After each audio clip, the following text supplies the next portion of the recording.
à tous, bienvenue, merci d'être avec nous pour cette toute première édition de l'événement Et maintenant je fais quoi?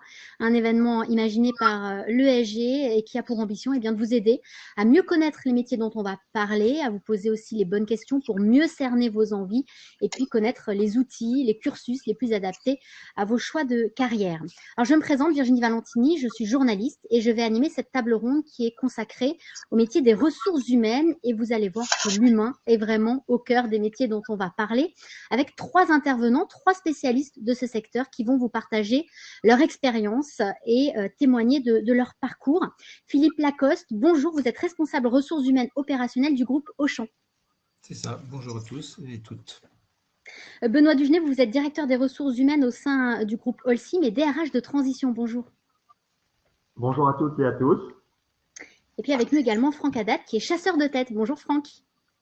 Bonjour Virginie, bonjour à toutes et à tous. Alors je vais revenir vers vous dans un instant pour mieux vous présenter. Avant cela, juste quelques infos sur cette table ronde. Ça va durer une 30aine de minutes et vous aurez la possibilité à la fin de poser vos questions, vous qui êtes connectés. Donc n'hésitez pas à les noter ou à les garder dans un coin de votre tête. Et je vais d'ailleurs donner la parole à la modératrice qui me relaiera vos questions. C'est Kinia qui va vous expliquer les règles de ce live. Bonjour Kinia.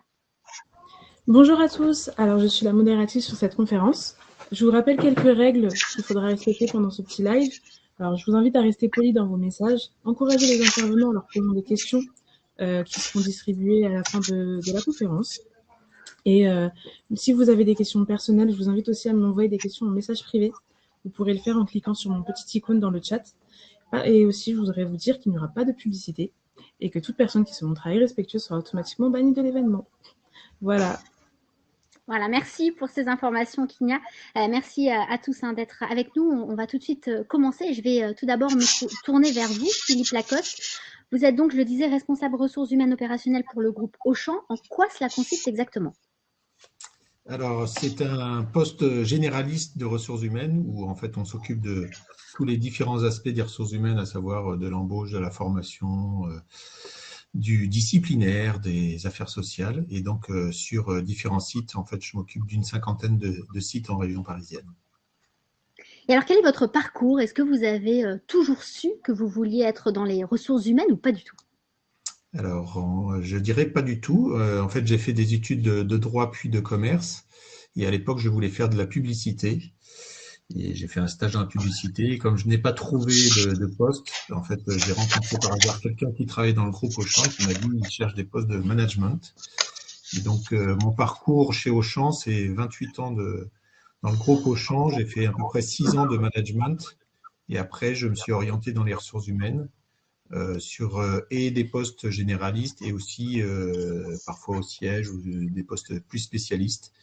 Et donc, j'y suis depuis toute cette période essentiellement dans les ressources humaines. Un métier qui vous passionne, comme vous allez pouvoir nous l'expliquer.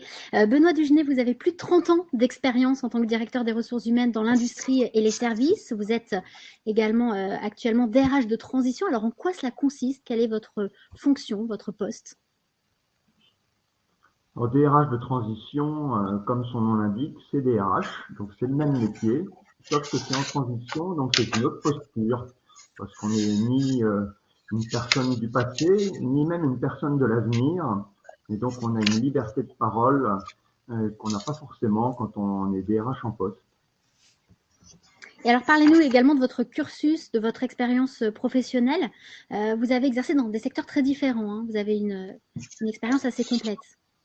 Oui, effectivement, j'ai eu la chance de pouvoir travailler à la fois dans les services, dans l'industrie, à Paris, en banlieue, en province, à l'étranger, dans des contextes très variés, des filiales de grands groupes, des postes. J'ai même été DRH dans une usine en province, donc effectivement très varié. Et c'est tout l'intérêt, je trouve, des métiers de ce type, les métiers de fonction support. On peut exercer le même métier, mais dans des secteurs très différents. Et du coup, moi, je trouve ça très rafraîchissant. Voilà. C'est une remise en cause, et puis on a presque l'impression de faire un métier différent. Merci. Alors, Franck Haddad, je me tourne vers vous. Maintenant, vous êtes chasseur de tête. Quelle est votre mission? Que fait un chasseur de tête? Que fait un chasseur de tête? Alors, lorsqu'il y a un poste vacant dans l'entreprise et que l'entreprise n'arrive pas à trouver parmi ses salariés un candidat qui réunit tous les critères pour occuper ce poste, elle va alors se mettre en recherche à l'extérieur. Elle va mettre une annonce dans les écoles, dans les sites spécialisés ou parfois même dans la presse. Et si malgré cela, elle ne trouve pas le bon candidat, eh bien, elle va faire appel soit à un cabinet de recrutement, soit à un cabinet de chasseurs de tête. Le chasseur de tête, qu'est-ce qu'il a donc comme mission? Il a pour mission de trouver l'oiseau rare, comme on dit. Alors, il va fouiller dans son carnet d'adresses, dans ses bases de données, dans tout ce qu'il peut trouver sur le marché, dans les réseaux sociaux, dans les organisations des entreprises concurrentes parfois. Il va identifier des candidats. Il va les appeler un par un, il va rencontrer certains de ces candidats, il va les évaluer, leur parler du poste bien sûr, vendre ce poste entre guillemets, et puis il va sélectionner 2, 3 ou 4 maximum, et là-dessus il va faire un rapport complet sur chaque candidat pour expliquer un peu son parcours, ses motivations, ses qualités professionnelles humaines. Et il va présenter son parcours et il va présenter, on va dire, ce rapport détaillé à 2 personnes, soit à Philippe Lacoste ou à Benoît Dugenais. Voilà en gros le métier du chasseur de tête. Et alors, c'est un métier qui alimente pas mal de fantasmes, hein, et pour cause, il n'y a pas de formation spécifique. On se dit pas, tiens, allez, je vais être chasseur de tête. On peut le devenir par le hasard des opportunités. C'est en tout cas votre cas.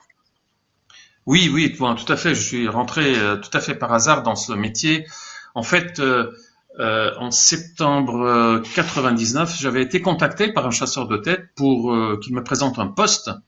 Et là, au cours de cet entretien, ça s'est mal passé en fait. J'ai quitté l'entretien et puis je me suis dit à la sortie de l'entretien, moi j'aurais mené l'entretien différemment, j'aurais posé les questions différemment. Tiens, c'est à moi de faire ce métier. Pourquoi je n'essaierais pas? Donc l'idée, c'est d'essayer de faire ce métier. Je me suis dit, je vais le faire pendant 1 année et puis après, je vais revenir à mon métier d'origine. Donc, j'étais commercial dans le secteur de l'informatique. Et cette parenthèse qui devait durer 1 année dure finalement depuis 22 ans. Voilà, c'est tout à fait par hasard que je suis rentré grâce à un chasseur de tête que je ne remercierai jamais pour avoir mal mené son entretien. Et alors, qu'est-ce qu'il y a de si grisant dans ce métier? Qu'est-ce qui fait que justement que vous avez été mordu? Alors, écoutez, il y a quelque chose, quand on fait ce métier, si on le fait bien, il y a quelque chose qu'on découvre et qu'on n'a pas forcément l'occasion de le découvrir lorsqu'on est dans le monde de l'entreprise. C'est qu'après tout, on travaille, on sélectionne des candidats, on les présente à nos clients. Là, on est payé pour ça. Mais au-delà de cela, on est quand même... on impacte la carrière et le parcours professionnel des individus. Les candidats qu'on place ne vont pas nous payer, mais quand on fait bien notre métier, on a une forme de reconnaissance qui est extrêmement valorisante pour nous, chasseurs de tête. Et moi, j'arrive à suivre le parcours de mes candidats que je place pendant parfois des années. Des candidats qui deviennent après des clients, hein, forcément, parce qu'ils voient comment j'ai travaillé avec eux, donc ils me sollicitent pour trouver des personnes pour leur organisation. Donc le fait de savoir qu'on peut impacter la vie privée et le parcours professionnel, et dans le bon sens bien sûr, c'est quelque chose d'extrêmement valorisant. Alors Philippe, vous ne pensiez pas non plus occuper le poste que vous occupez aujourd'hui. Vous êtes, on le rappelle pour ceux qui nous rejoignent, directeur des ressources humaines opérationnelles du groupe Auchan. Vous aviez plutôt une image assez négative, ou en tout cas assez faussée du métier. Aujourd'hui, vous ne vous verriez pas ailleurs. Pourquoi? Qu'est-ce qui vous anime, vous, dans votre métier au quotidien? Alors, lorsque j'occupais des postes de management dans le groupe Auchan, j'avais une idée assez administrative du métier des ressources humaines, en tout cas le peu que j'en voyais, et c'était clairement pas ce qui me passionnait. Et en fait, j'ai eu l'occasion de passer un peu de temps avec des RH sur différents sites, et en fait, j'ai découvert qu'ils faisaient des métiers beaucoup plus variés que je l'imaginais. Et ce qui me plaît dans ce métier, c'est que c'est extrêmement varié. En fait, on y trouve je dirais quasiment le panel de toutes les fonctions possibles, parce qu'il y a des métiers, enfin il y a des domaines qui sont plus orientés sur la psychologie, tout ce qui est recrutement et développement des hommes, mais il y a aussi des choses qui sont beaucoup plus pragmatiques et rationnelles, telles les frais de personnel. Il y a des choses qui sont plus juridiques, et donc tout ça, ça rentre dans le domaine des ressources humaines. Donc en fait, c'est extrêmement varié. Donc c'est large, et du coup, quand on est généraliste, on peut occuper un peu toutes ces fonctions. Donc et puis après, la matière humaine, c'est quelque chose qui est quelque chose de en permanence en mouvement. Il n'y a rien de certain, et donc il faut en permanence s'adapter, réfléchir, trouver en fait l'intérêt du poste des ressources humaines, c'est de trouver les bonnes personnes aux bons endroits. Donc il faut connaître les organisations, connaître les personnes, et essayer de trouver comment tout ça fonctionne. Donc c'est assez passionnant.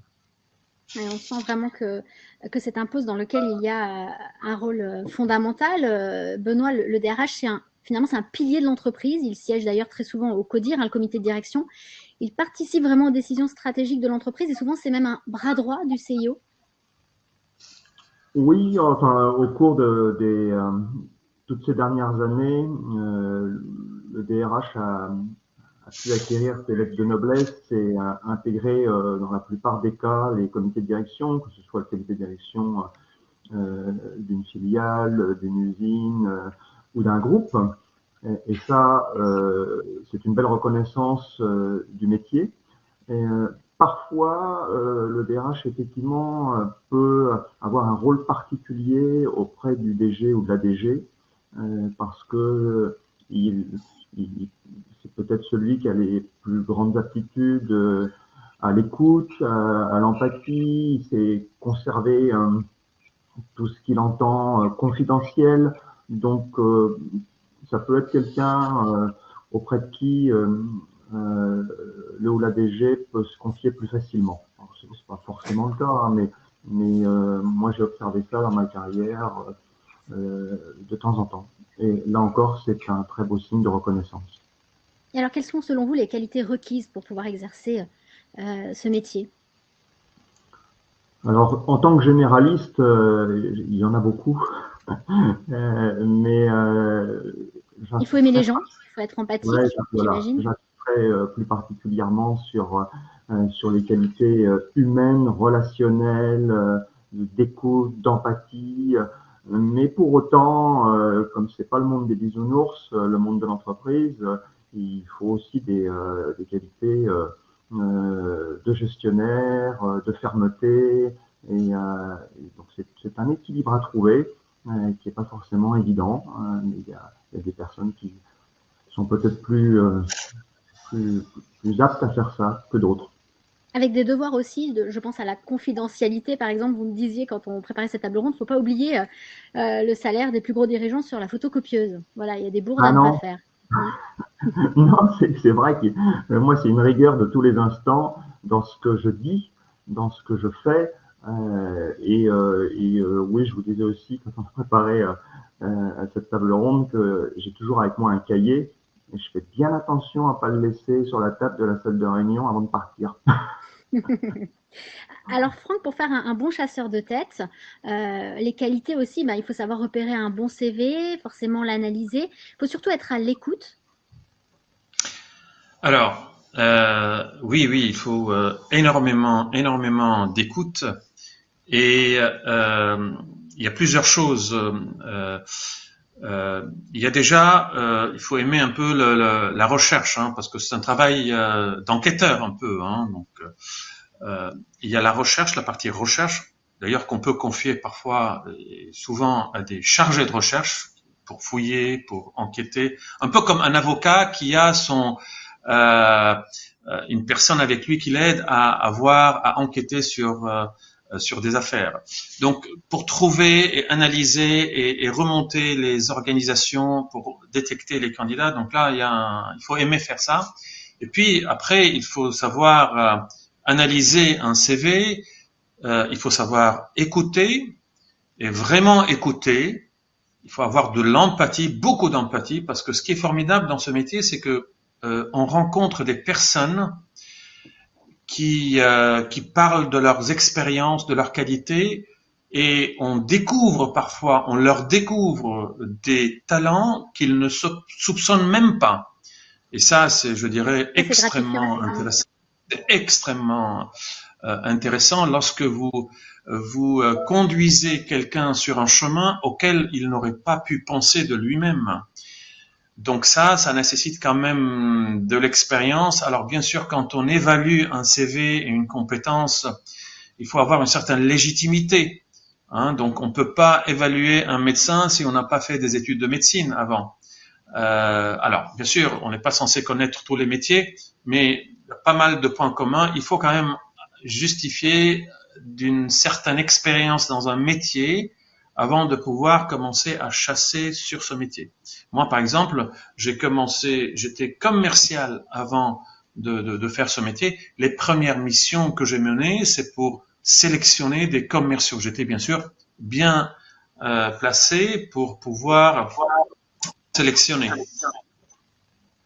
Donc, je sais pas si j'ai répondu à votre question. Hein. Si, ça permet de savoir quelles sont les qualités requises, en effet, pour pouvoir exercer ce métier. On évoquait aussi les qualités requises pour être DRH avec Benoît. Philippe, je vais me tourner vers vous parce que Benoît disait, attention, on n'est quand même pas dans le monde des bisounours. Vous confirmez, hein, c'est pas toujours facile. Il y a aussi, voilà, vous faisiez la comparaison, vous, avec un médecin quand on préparait cette table ronde.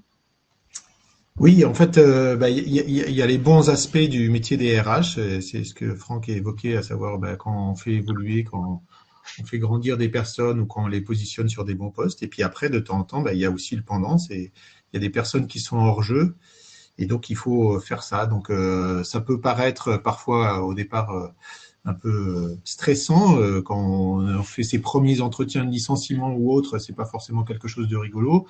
Mais après, il faut avoir c'est comme un médecin, pour guérir, il faut savoir aussi ouvrir les plaies et réparer. Donc, c'est un peu le même principe, c'est-à-dire que pour que l'entreprise fonctionne bien et qu'il y ait des personnes qui soient au bon poste, il faut aussi que les personnes qui sont hors jeu, on puisse les recevoir, les sanctionner s'il y a besoin de sanctionner, éventuellement qu'elles quittent l'entreprise. Donc, ça fait partie du travail. Et donc, c'est ni tout rose ni tout noir, mais il faut jongler de l'un à l'autre pour que tout ça soit embarqué et fonctionne. Est-ce que vous avez justement le souvenir d'un moment difficile qui vous a permis aussi de beaucoup apprendre de votre métier, un moment que vous n'auriez pas oublié dans votre carrière, qui vous a servi finalement avec le recul? Alors il y en a plein, parce que on apprend tous les jours, mais j'ai souvenir j'étais encore manager, c'était le premier entretien de sanction. On m'avait un petit peu expliqué comment ça fonctionnait, mais sans doute pas tout. Et donc, lors de l'entretien, ce qu'il ne faut jamais faire, j'ai dit à la personne la sanction qu'on avait prévu de lui infliger. Or, il y a des délais légaux et sur lesquels, après un entretien, on doit attendre. Mais moi, je lui ai dit directement. Ça m'a servi de leçon et j'ai plus jamais refait ce genre de bêtises. Preuve qu'il faut bien connaître aussi le droit du travail. Benoît, les gens pensent en effet, comme le disait Philippe, finalement, au début, peuvent penser qu'on passe son temps à recruter. C'est loin d'être le cas. Il faut savoir aussi licencier. Est-ce que vous aussi, il y a un moment dans votre carrière qui n'a pas été facile, dont vous vous souvenez et qui vous a servi d'expérience? Alors moi, c'est comme Philippe, des moments difficiles, il y en a eu beaucoup. Des moments heureux, il y en a eu beaucoup aussi. Mais des moments difficiles, j'en ai beaucoup à l'esprit. Peut-être ce que je vais dire qui n'est pas propre au RH, dans les moments difficiles, ce que j'ai toujours trouvé très désagréable, c'est quand au sein de ma propre équipe, il y avait des gens qui s'entendaient plus, qui s'entendaient pas, et que malgré les efforts déployés, ça n'allait toujours pas. Et du coup, il fallait trancher. Et ça, pour moi, ce sont des moments difficiles. Oui. C'est-à-dire choisir entre deux très bons éléments, mais entre qui l'alchimie ne prend pas, qui n'arrivent pas à travailler entre eux, à fonctionner entre eux. Oui, donc il faut se séparer d'un. Pas évident en effet de choisir.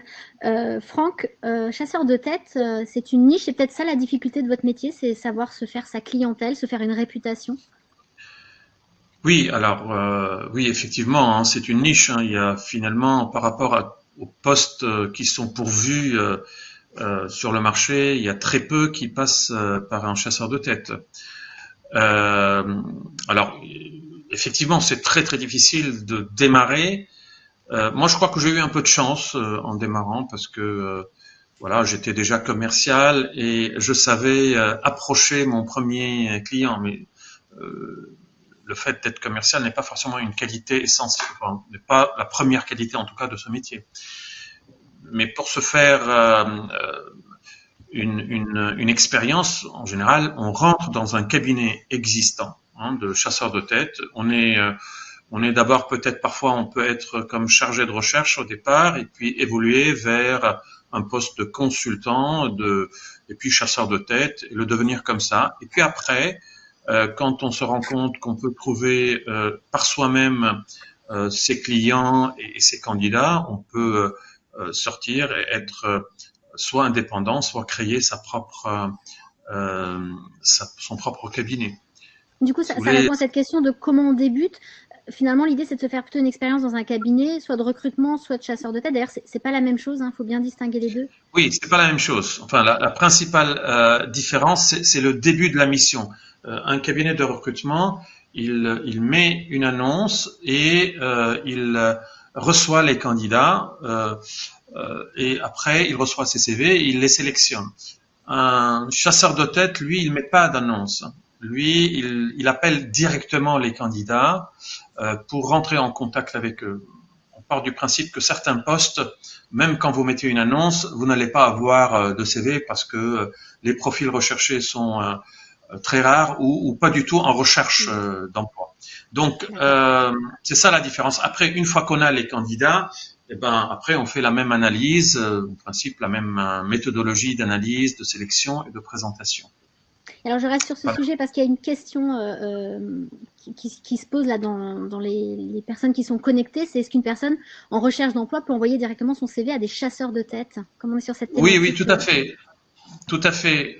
C'est pas parce que on approche des personnes qui sont pas forcément en recherche d'emploi qu'on n'est pas intéressé par les personnes qui sont en recherche d'emploi. Absolument. On peut rencontrer des personnes. Alors peut-être qu'on n'a pas forcément au moment où on la rencontre le poste pour cette personne, mais on peut la rencontrer pour faire connaissance et comprendre un peu son parcours. Moi d'ailleurs, dans mon emploi de temps, je consacre 20% de mon temps pour rencontrer des personnes qui ne sont pas forcément en recherche ou je les rencontre en dehors du cadre d'une mission spécifique. C'est juste pour faire connaissance parce que j'ai entendu parler d'eux, parce que eux-mêmes ont entendu parler de moi. Voilà, ça se passe comme ça.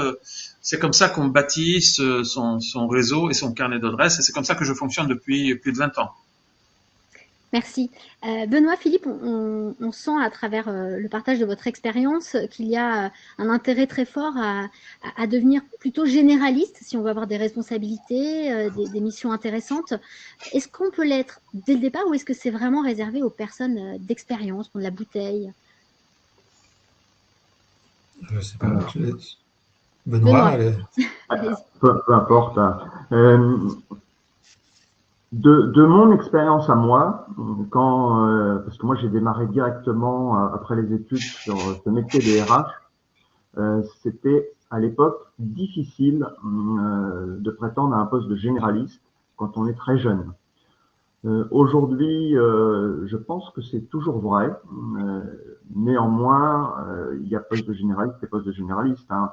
Moi, j'ai eu la chance de débuter auprès d'un DRH, tout en étant généraliste sur le site. Mais comme j'étais au siège et je m'occupais des ressources humaines du siège et qu'il y avait le DRH France à côté de moi, il m'a beaucoup épaulé et ça m'a bien aidé. Philippe, peut-être pour compléter. En complément, oui. Je pense que ça dépend vraiment des entreprises et des personnes, forcément. En fait, il y a des personnes qui rentrent sur des cursus de spécialistes et après, ils deviennent généralistes. D'autres qui viennent d'ailleurs sur des métiers. Hein, c'est des métiers de management, de commerciaux ou autres. Et après, bifurquent. Et puis après, on a des personnes qui rentrent sur des fonctions. Donc, ce qu'il y a d'intéressant dans les ressources humaines, c'est que on peut y rentrer par plusieurs façons et il n'y a pas une seule voie pour exercer ce métier-là. Alors J'allais vous inviter à parler d'une journée type dans ce métier quand on débute. Et il y a une question justement que se posent les personnes qui nous suivent, c'est de savoir en tant que DRH ou RRH, est-ce que vous faites que de la gestion administrative ou est-ce que vous êtes toute la journée devant un ordinateur? Est-ce que vous pouvez répondre à cette question en parlant d'une journée type plutôt pour quelqu'un qui débuterait, pour que ce soit plus parlant pour un étudiant? Alors, en ce qui me concerne, alors moi j'ai exercé plusieurs fonctions dans les RH, mais non, il n'y a pas de journée type. Et sur 22 ans d'exercice de la fonction, il n'y a pas deux journées qui se sont ressemblées. Après, il y a des choses qui viennent, qui sont récurrentes ou courantes, mais c'est voilà. Et après, non, l'objectif c'est pas de rester tout le temps derrière un ordinateur. Certes, avec les outils de plus en plus, on y est, mais il y a aussi de rencontrer des personnes, d'aller voir des équipes, d'animer des réunions, d'animer des formations. Donc voilà, l'idée c'est justement de varier, et c'est ça aussi, je pense, ce qui fait l'intérêt de ce type de métier. Et je vous voyais sourire, Benoît, quand Philippe disait il n'y a pas de journée type où partager cet avis. Hein. C'est ce qui fait aussi, ce qui vous anime dans ce métier-là. Il y a des surprises, il y a des imprévus, ça change, on fait beaucoup de choses différentes finalement. Oui, je m'inscris parfaitement dans ce qu'a dit Philippe. S'il n'y a pas une journée type, par contre, il peut y avoir un cycle annuel au cours duquel on revient tous les ans à l'établissement du plan de formation, aux entretiens d'évaluation, à la revue des salaires, etc. Mais chaque année, c'est différent. Donc, c'est un métier où il y a beaucoup de variétés, beaucoup de surprises, et effectivement, moi, je suis beaucoup plus devant mon ordi pour répondre à la question qui a été posée dans la boîte de dialogue que je ne l'ai été parce que il y a beaucoup de réunions qui se font en distanciel. Mais avant qu'on fasse du distanciel, je suis rarement devant mon ordi parce que je suis très souvent en réunion et je fais pas les deux. Moi, quand je suis en réunion, je suis pas en train de lire mes mails. Et alors, quel cursus vous conseilleriez, quelle formation à un étudiant, une étudiante qui souhaiterait bien se lancer dans cette voie? Question difficile, parce que, comme l'a dit Philippe, on peut avoir fait d'autres métiers et puis venir aux ressources humaines. On peut, comme moi, avoir choisi cette fonction dès les études. Et les études qui permettent d'accéder aux ressources humaines, elles sont variées. Il y a bien sûr les écoles de commerce. Beaucoup ont des spécialisations RH, de faire un M2 en RH. Mais avant de faire le M2, on peut faire plein de choses. Hein. On peut faire des études de sciences économiques, comme ça a été mon cas, mais on peut faire aussi de la philo, de l'histoire, et pourquoi pas, bien sûr, du droit, qui notamment du droit du travail, qui sera fort utile après. Franck, il y a une question, hein, justement dans la boîte à questions, j'ai envie de dire. Vous y aviez répondu au tout début, mais la personne nous a peut-être rejoint après. Et justement, dans le conseil qu'on peut donner sur un cursus, cette personne dit: vous n'avez donc pas fait d'études spécifiques pour être chasseur de tête. C'est pas indispensable. C'est pas comme ça finalement, il n'y a pas de cursus. Il n'y a pas de spécifique. diplôme de chasseur de tête, hein, donc ça n'existe pas. Donc c'est pas. Non, j'ai pas fait d'études spécifiques. Moi, rapidement, donc j'ai fait des études d'ingénieur. Hein. J'étais spécialisé ingénieur en travaux publics et avec une spécialisation dans l'économie de l'énergie. Je n'ai jamais travaillé ni dans le secteur de l'énergie ni dans le secteur du bâtiment. Je travaillais dans l'informatique et c'est comme ça que, parce que j'avais une expérience dans le secteur de l'informatique, j'ai démarré le métier de chasse-tête en me spécialisant sur ce secteur. Voilà, donc il faut bien quand même d'abord avoir une légitimité dans un domaine particulier avant de se lancer dans ce métier. Je parle bien du métier de chasse de tête. Hein. Donc après, avec le temps, au bout de 10 ans, quand vous rencontrez forcément beaucoup de profils, vous élargissez votre panel, mais vous avez déjà une certaine légitimité dans le métier et vous pouvez le faire. Hein. Mais un diplôme au départ, non. Quelle que soit votre spécialité, vous pouvez vous rendre spécialiste dans la chasse dans cette spécialité-là. Alors, une question qui peut intéresser aussi les étudiants et les étudiantes qui nous regardent. Est-ce qu'on peut prétendre à de bons salaires dans cette filière? Quelle Franck, filière? La filière Franck, on était sur le métier de chasseur de tête. Est-ce qu'on peut prétendre à un bon salaire quand on débute et puis après, évidemment, on peut progresser euh, je pense que cette question intéresse les jeunes, hein. On est bien d'accord. On parle des Oui, jeunes et dans ce métier, on peut pas démarrer comme chasseur de tête. Il faut démarrer comme chargé de recherche, on va dire. Voilà. dans Donc un c'est une cabinet. personne. Pardon? Dans un cabinet, on le disait, par Dans un exemple de cabinet de recrutement. recrutement ou de chasse de tête, on peut démarrer comme chargé de recherche. Je rappelle, le chargé de recherche, c'est celui ou celle qui va faire des recherches dans les bases de données, dans le carnet d'adresses du chasseur de tête, dans les écoles, etc. Et essayer d'enquêter et de dénicher les perles rares. Donc ça, ce métier-là, pour démarrer, on peut parfaitement le faire.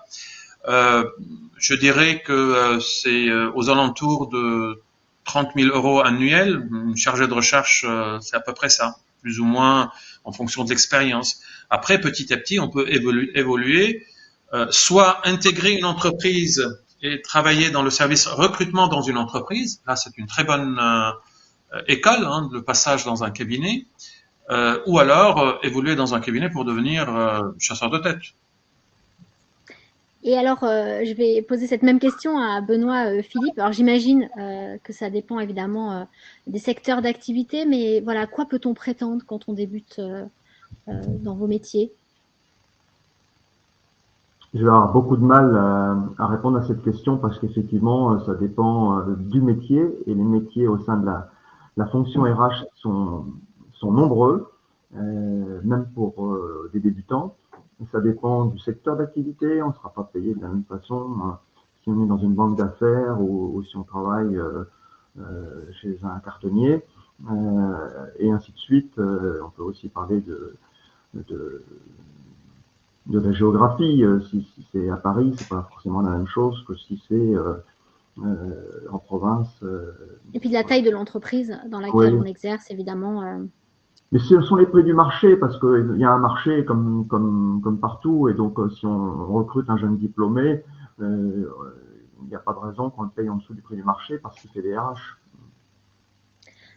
Alors, les métiers des ressources humaines, ils ont pas mal évolué dans le temps. Aujourd'hui, on sait que les entreprises veulent de plus en plus donner du sens à des entreprises qui deviennent des entreprises à mission, avec la RSE qui devient très importante au sein des entreprises. Ça se ressent forcément dans vos métiers? C'est un nouveau challenge aussi? Alors, moi, je vais répondre pour ce qui me concerne. Moi, j'ai la très forte conviction que les entreprises vont devoir développer leur RSE plus que jamais. Alors, pourquoi? Si on prend l'exemple des ressources humaines, parce que c'est quand même beaucoup plus facile de mobiliser des salariés quand on apporte du sens, que l'entreprise contribue à faire avancer la société avec un grand S, et c'est aussi plus facile d'attirer des talents. Donc, pour ne prendre que l'exemple des RH qu'on pourrait décliner partout, oui, moi je suis persuadé que les entreprises qui ne s'y sont pas mises encore vont s'y mettre, et que ça va se développer considérablement, et le DRH peut être aussi celui qui fait bouger les lignes au sein du comité de direction. Philippe, c'est important aussi pour les étudiants d'avoir conscience de cette dynamique? Oui, je confirme ce que dit Benoît, et c'est pareil pour nous. C'est une orientation forte et c'est très sensible au sein d'un groupe comme Auchan. Et pour vous dire, la direction RSE maintenant est sous la direction des ressources humaines, et c'est là-dessus que ça s'oriente. Et on voit bien qu'effectivement beaucoup de choix d'orientation stratégique se font aussi dans ce cadre-là. Donc c'est un incontournable désormais dans pas mal de groupes.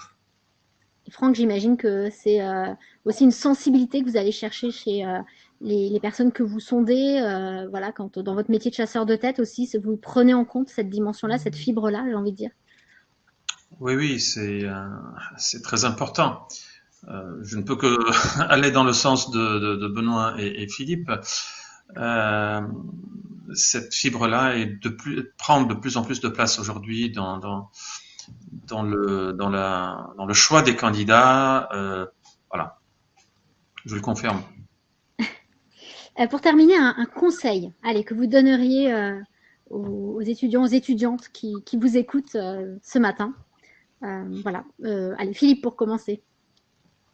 Alors, comme on l'a évoqué, il n'y a pas de. Si les personnes sont intéressées pour les ressources humaines, il n'y a pas de filière type. C'est pas parce qu'ils commencent pas directement dans les ressources humaines ou des études directes de ressources humaines, c'est pas impossible d'en faire. C'est bien d'en faire, mais c'est pas impossible.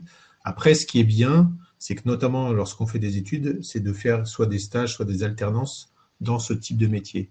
Donc, moi, je leur préconise d'avoir l'occasion de pratiquer durant leurs études une partie des ressources humaines, alors c'est pas tout, mais d'avoir une expérience et ça leur donnera une idée de ce que ça peut représenter, même si tout n'est pas valable d'un périmètre à un autre, mais voilà, c'est de essayer lors des études de faire une expérience en ressources humaines. Benoît. J'avais le même conseil à donner. Stage, alternance, expérience, et peut-être avant ça, interroger les professionnels et participer à des tables rondes comme vous le faites aujourd'hui. Ça, c'est bien. Ça vous donne déjà un premier aperçu. Franck, pour le mot de la fin. Alors, moi, je vais donner un conseil un peu plus général. À tous ces jeunes-là, je voudrais dire qu'aujourd'hui, on vit dans un monde où certainement ceux qui nous écoutent auront à changer de métier plusieurs fois pendant leur carrière. Ça, c'est certain. Maintenant, la vie professionnelle, d'une manière générale, il faut qu'on sache qu'on pourra jamais la planifier à l'avance. Imaginez-vous, vous êtes aujourd'hui, quand vous commencez votre vie professionnelle, vous êtes sur un voilier, vous n'avez pas de carte et peut-être même pas de boussole, donc vous devez regarder le ciel pour vous diriger. Et dites-vous une chose, il y aura toujours des tempêtes, mais aucune tempête ne va durer. Quand il y a une tempête, inutile de lever les voiles, baissez les voiles et attendez que ça passe. Et une fois que ça passe, remontez les voiles et avancez. Mais appliquez-vous, il faut vous appliquer. Et dites-vous une chose, vous n'allez pas tomber à l'eau, vous n'allez pas couler. Si jamais vous tombez à l'eau et vous pensez que vous coulez, appelez-moi, je vous expliquerai que vous avez un gilet de sauvetage intégré dont vous ne soupçonnez même pas l'existence. Parce que ce qui est important, c'est d'être déterminé et c'est d'avoir confiance dans l'avenir, quel que soit le côté incertain qui vous apparaît. Voilà. Merci beaucoup Franck pour cette belle image et cette idée en effet qui est importante. Voilà, et pour que les étudiants, les étudiantes sachent qu'ils ont tous en eux des belles capacités, un domaine dans lequel ils peuvent exceller. Voilà, le tout c'est d'arriver à trouver ce qui les anime, ce qui les passionne, comme vous êtes passionnés vous aujourd'hui dans vos métiers. Avant de terminer, une question à laquelle on n'a pas répondu. On a répondu à pas mal de questions finalement au cours de cette table ronde, mais il en reste une. Est-ce qu'il est difficile, alors ce sera peut-être plus pour, ceci dit c'est pour tous les trois, est-ce qu'il est difficile de trouver un emploi en RH après la fin de ses études? Est-ce que vous pensez que c'est compliqué? Alors moi je vais peut-être répondre, pour un groupe comme Auchan, on ne rentre pas forcément, mais il y a quand même quelques postes en ressources humaines parfois, suivant les spécialités. Après, comme je le disais, dans un groupe comme Auchan, on rentre en général plus sur un poste de management et après on bifurque sur les ressources humaines. Donc j'aurais tendance à dire, et le management c'est une bonne base pour faire après des ressources humaines, donc c'est pas un problème. J'ai envie de terminer en disant n'hésitez pas à contacter Franck qui saura déceler en vous bien justement cette petite étincelle, cette petite qualité que n'ont pas les autres et qui vous permettra d'exceller dans votre domaine. Merci beaucoup, messieurs. Merci Franck, Benoît, Philippe d'avoir été avec nous et d'avoir partagé votre expérience.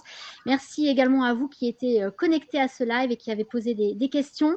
Sachez que vous pouvez revoir cette table ronde en replay. Elle sera disponible dans quelques instants et puis c'est très simple. Il vous suffit de revenir sur la page des tables rondes, des conférences et de relancer cette vidéo.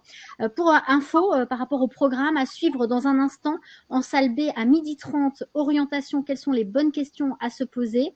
En salle F, 12h30 toujours, comment financer mes études, ça peut être important aussi de le savoir. Et puis à 13h05 en salle D, le jargon défriché. Voilà, merci à tous. J'espère que cette table ronde vous aura bien éclairé. Je vous souhaite une excellente journée, un excellent week-end.